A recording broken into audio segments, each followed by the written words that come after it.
First off, congratulations. This is a big, big step, not only hopefully in your hockey career, but in your life as well.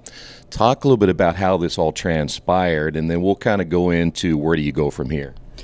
Kind of started with this year. My hockey team that I was originally going to play for, they kind of dissolved, and we're not going to have a team again this year. And then we got a email from a coach up in Canada when giving an offer, seeing if I'd accept it. So This is rare in Richmond. It's not a hotbed of hockey. I want to ask you a little bit about playing hockey here and all those times that you've traveled down to Oxford and other places around the Midwest to play. But what got you interested in hockey to pursue it at this point? One of my friends that lived across the street got me into hockey, but I don't know, just kind of always been an escape from me from the rest of life. So that's really what's kept me going, kept me hooked on it. So, You know, I talked with your dad pretty extensively just about being one of the few in this Richmond area that plays or have played hockey. In fact, I'm trying to think in the 29 years I've been here, I can't think of anyone, so it is kind of rare. You have to have a real love for the game to do what you're doing. yeah, it's definitely a rough sport. It's not easy, so you have to have a pretty good passion to play. It's a lot of fun, though, at least I think so. Now, your dad says you're kind of quiet off the ice, but when you get on the ice, something changes in you. Talk a little bit about your attitude when you get on the ice and what it is like to be a hockey player.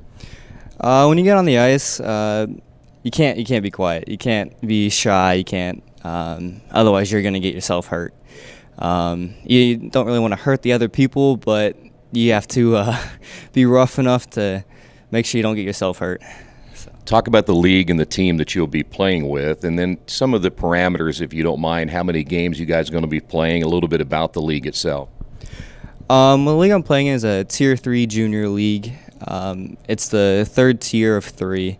It's mostly a developmental tier to try to get players to a higher tier or like college scholarships and stuff. So in other words, you're going to be playing with some guys that are a lot older than you, from what I understand. You're 16. You could be potentially playing against guys who are 20, 21 years old. The physical side of that, and I would imagine even the mental and emotional side is a little bit different because some of those guys are almost grown men. Yeah, it's a little scary thinking about it, but it's kind of like high school being a freshman playing varsity. Maybe an extra year in there, but besides that, it's not a whole lot different. So. What would be your ultimate goal? I don't know personally that many players in hockey, but a lot of them come out of the junior leagues and end up in the NHL or such. Is that something that is an ultimate goal of yours, to play in the NHL? I'd love to. Just kind of skeptic about it, but I'd love to at least get a college scholarship from hockey. So now, the one thing that when I talked with your dad, he said, which I think is true, the scouts liked what they saw in you, because even when it might have been 5-10 nothing, whatever the score may have been, and you were on the wrong end of the score, you still played hard. Is that an attribute that they saw? Did they talk to you about that? Not a whole lot, really. I haven't really talked to the scouts. I've talked to the coach, though, and he said part of that. But part of it is just having fun. I mean, even when the score is down, you still have to have fun. You still have to go hard, show your team what to do, basically. So. All right, you're 16 years old. I remember when I was 16, the last thing I was thinking about was, first off, going to Canada and playing anything. But now you're kind of on your own in a lot of ways. I know that your support system will be there for you. But what kind of goes through your mind thinking about now you're kind of going to have to be a grown-up pretty quick? That's also a little scary, too. I haven't really thought about it a whole lot, really. I've kind of tried to push that out and not worry about it, just kind of go with the flow. Well, and it's not only being on your own, but now you got to be a little more disciplined, I guess, in some ways, in schoolwork, and knowing that you can't just go and talk to somebody that's immediately next to you. So is that kind of daunting at this stage? Yeah, school's always been a little bit of trouble for me. So hopefully we're going to have a team teacher, and hopefully that'll help get some more one-on-one while I'm up there. Well, listen, if you're not any good at school, you do this. Yeah, you agree. Hey, my last thing for you is talk about the league from a standpoint. How many games you guys going to play? What is the practice schedule? Because I know in a lot of prep schools in basketball, they'll have them working 6 hours a day. Have they given you an idea of what they're going to try to do in your daily schedule? And when does it begin and when does the season end? The season starts, I go up September 10th, and it starts the second week after that. So pretty quick.